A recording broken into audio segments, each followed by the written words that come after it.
Paragraph A. Well above the tree line in Norway's highest mountains, ancient fields of ice are shrinking as Earth's climate warms. As the ice has vanished, it has been giving up the treasures it has preserved in cold storage for the last 6,000 years, items such as ancient arrows and skis from Viking Age traders. And those artifacts have provided archaeologists with some surprising insights into how ancient Norwegians made their livings. Paragraph B. Organic materials like textiles and hides are relatively rare finds at archaeological sites. This is because unless they are protected from the microorganisms that cause decay, they tend not to last long. Extreme cold is one reliable way to keep artifacts relatively fresh for a few thousand years, but once thawed out, these materials experience degradation relatively swiftly.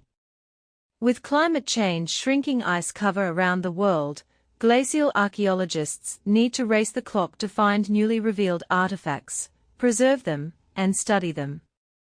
If something fragile dries and is windblown, it might very soon be lost to science, or an arrow might be exposed and then covered again by the next snow and remain well preserved. The unpredictability means that glacial archaeologists have to be systematic in their approach to fieldwork. Paragraph C. Over a 9-year period, a team of archaeologists, which included Lars Pill of Uppland County Council, Norway, and James Barrett of the MacDonald Institute for Archaeological Research, surveyed patches of ice in Uppland, an area of south-central Norway that is home to some of the country's highest mountains. Reindeer once congregated on these ice patches in the later summer months to escape biting insects, and from the late Stone Age, hunters followed.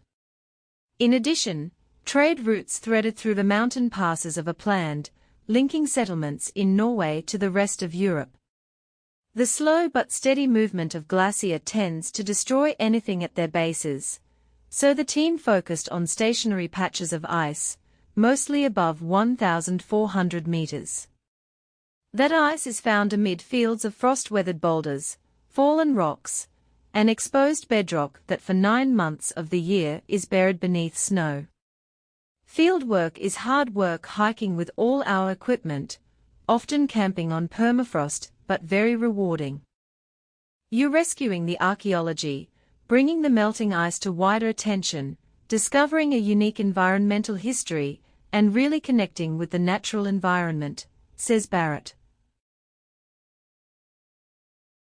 Paragraph D. At the edges of the contracting ice patches, archaeologists found more than 2,000 artifacts, which formed a material record that ran from 4000 BCE to the beginnings of the Renaissance in the 14th century. Many of the artifacts are associated with hunting. Hunters would have easily misplaced arrows, and they often discarded broken boughs rather than take them all the way home. Other items could have been used by hunters traversing the high mountain passes of Uppland, all-purpose items like tools, skis, and horse tack. Paragraph E.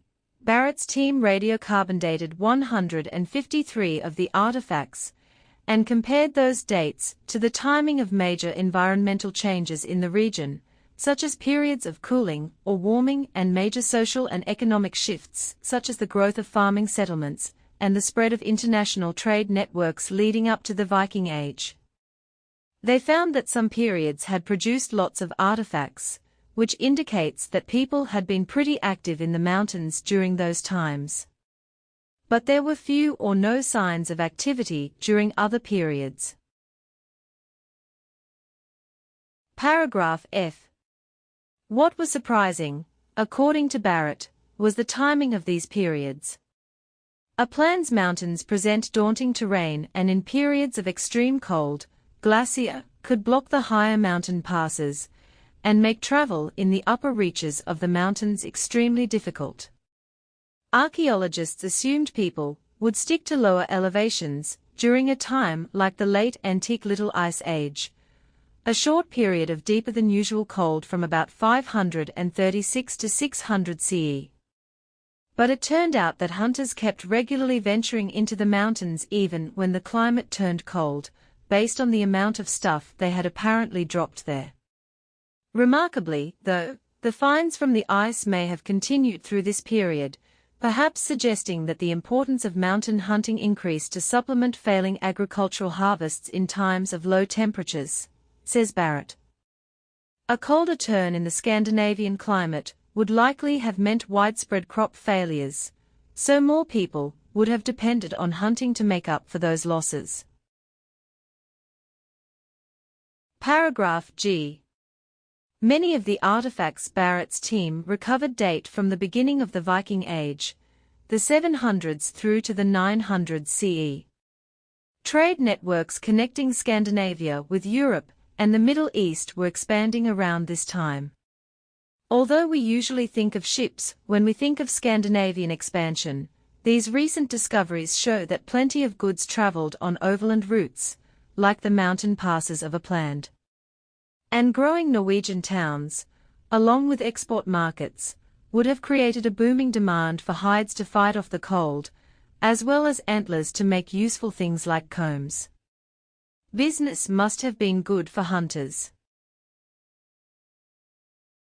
Paragraph H. Norway's mountains are probably still hiding a lot of history and prehistory in remote ice patches.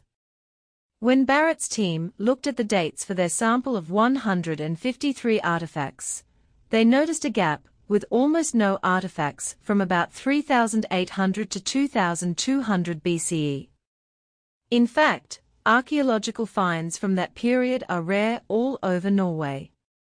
The researchers say that could be because many of those artifacts have already disintegrated or are still frozen in the ice. That means archaeologists could be extracting some of those artifacts from retreating ice in years to come.